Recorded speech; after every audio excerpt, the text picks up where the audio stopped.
रतन टाटा एक ऐसी शख्सियत जिन्होंने अपनी विरासत को एक नए मुकाम तक पहुंचा दिया। मिडिल क्लास के लिए देश की सबसे सस्ती कार बनाई तो विदेशी कंपनी फोर्ड के luxury car brand land rover और जगुआर को पोर्टफोलियो में जोड़ा। आज उनका 87वां जन्मदिन है। एक रिपोर्ट इस खास मौके पर आपको देखना चाहिए।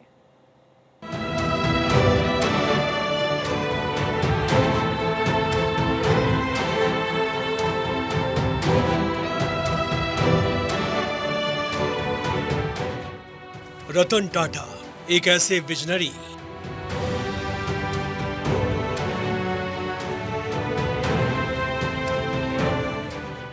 जो आम आदमी को अपनी आमदनी से पहले रखते थे।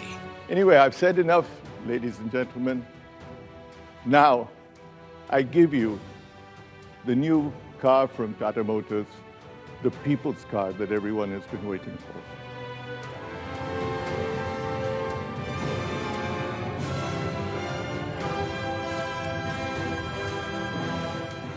कोई यूं ही टाटा नहीं बन जाता।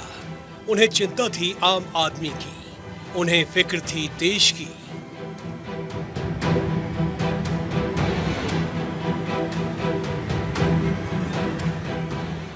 जमशेदजी के टाटा ग्रुप की स्थापना के 100 साल बाद रतन टाटा ने इस कंपनी का भार चेयरमैन के रूप में उठाया।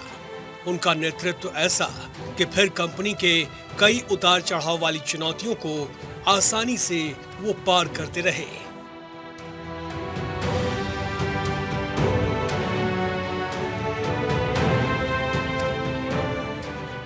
स्टील बनाने वाली कंपनी को रतन टाटा ने दुनिया की ग्लोबल जायंट कंपनी के रूप में स्थापित कर दिया। आज रतन टाटा को दुनिया के चुनिंदा सफल उद्योगपतियों के रूप में याद किया जाता है। भारत का सबसे बड़ा नागरिक सम्मान पाने वाले पद्म विभूषण रतन टाटा ने सॉल्ट से लेकर सॉफ्टवेयर उद्योग में देश का परचम पूरी दुनिया में लहराया। लेकिन रतन टाटा के लिए ये सब इतना आसान नहीं रहा। बताया जाता है कि जब उनकी मां लंदन में काफी वक्त तक बीमार रहीं, तब उन्होंने लंबा वक्त उनके साथ अस्पताल में ही बिताया। यहीं अस्पताल में बैठे बैठे वो टाटा को परंपरागत बिजनेस से निकालकर अलग अलग उद्योगों में हाथ आजमाने के लिए योजनाओं पर सोचते रहे। लेकिन टाटा बोर्ड ने उनके इस प्रपोजल को रिजेक्ट कर दिया, क्योंकि किसी स्थापित कंपनी को दूसरे उद्योगों में बदलने का साहस टाटा बोर्ड नहीं जुटा पा रहा था। लेकिन रतन टाटा स्टील कंपनी को चलाने वाले ऐसे आयरन मैन थे जिनके विजन ने कभी हार मानना सीखा ही नहीं था। 1991 में जब उन्हें टाटा बोर्ड का चेयरमैन बनाया गया, तब उन्होंने टाटा सन्स को एक नए मुकाम तक पहुंचाने का प्रयास शुरू कर दिया। लिबरलाइजेशन के इस दौर में उन्होंने टाटा को पैसेंजर कार के बिजनेस में उतारा।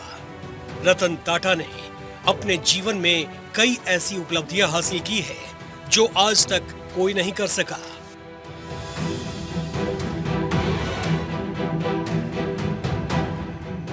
इसके अलावा सुनामी हो या कोरोना महामारी, देश पर जब जब मुसीबत आई तब वो सबसे आगे नजर आए।